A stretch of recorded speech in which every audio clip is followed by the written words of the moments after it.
So Joe Manchin is flexing his muscle as the most powerful man in the country now. Democratic Senator Joe Manchin dodged a question from CNN's Jake Tapper on Sunday over whether he would support a second round of stimulus checks for Americans totaling $2,000, but indicated his opposition to providing relief to Americans already receiving aid. The West Virginia senator, who is expected to be one of the Senate's most pivotal swing votes in the upcoming Congress, was asked by Tapper whether he would support a number of Democratic legislative priorities that could seemingly be passable given the party's newfound control over the chamber. That's not a yes or no question, Manchin said during the interview. Sending checks to people who already have a check, that's not who we are, he continued. We have done an awful lot of that. Yes, Joe, so sending multiple checks would actually make sense because I don't know if you know this, but people get multiple bills. So if you pay the bill in January, you're also going to get another bill in February, and then you're going to get another one in March, and then you're going to get another one in April, so on and so forth until the end of time, until you die. So yeah, that's the way it works. You know, I like how he says that's not who we are. As if sending checks to people in need is something to be ashamed of. And by the way, it sort of is who we are. Have you heard of a little thing called Social Security? When you hit a certain age, the government realizes, hey, older people are more vulnerable. They might not have the income stream that they need. And so we have Social Security to make sure that our elderly population is okay. And it's a wildly successful and liked program. People love it for good reason, because grandma and grandpa are taken care of to some extent, which is good. That's what a civilized society does. They look out for one another. So now we have a situation where, we sent them the $600 check, and now he's objecting, well, because we sent them the $600, why would we send them the $2,000? Oh, I don't know. Maybe because everybody's screwed at the moment. Maybe because if you look at the economic numbers, it's terrifying what you see. 60% of small businesses that closed because of COVID are closed permanently. They're not coming back.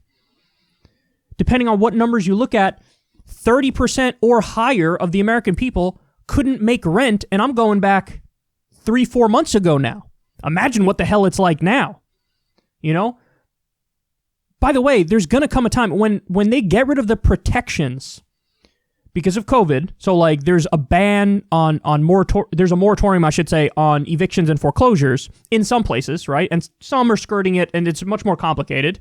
But when you get rid of those bans completely, when COVID is done, we're going to see a housing crisis the likes of which we've never seen before. Even the subprime mortgage crisis and the Great Recession, the subprime mortgage crisis, which was literally a housing crisis, this is going to be way worse than that. Way worse. Unless you send people relief.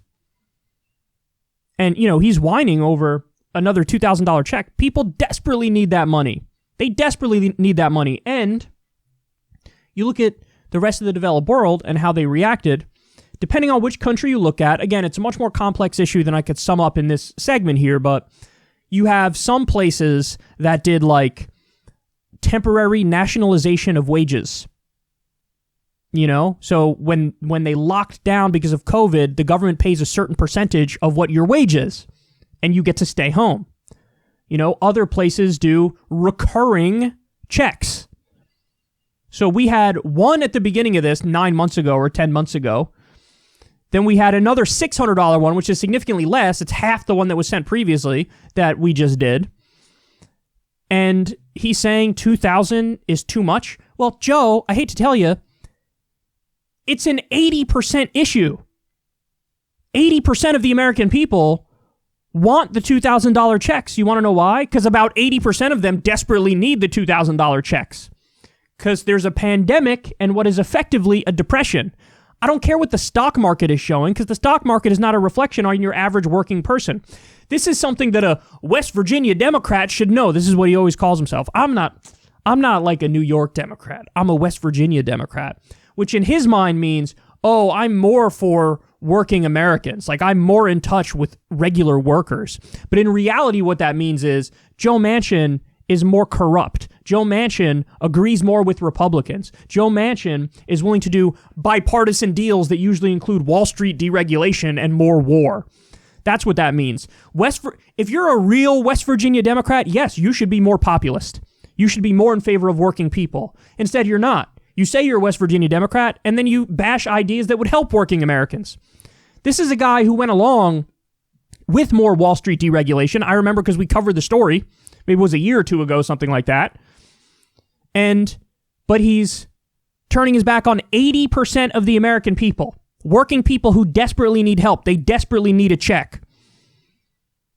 You're not on the side of working people. You're not. And I tweeted yesterday, I put Joe Manchin's number in the tweet and said, call him and tell him what you think of what he's doing here, turning his back on working people.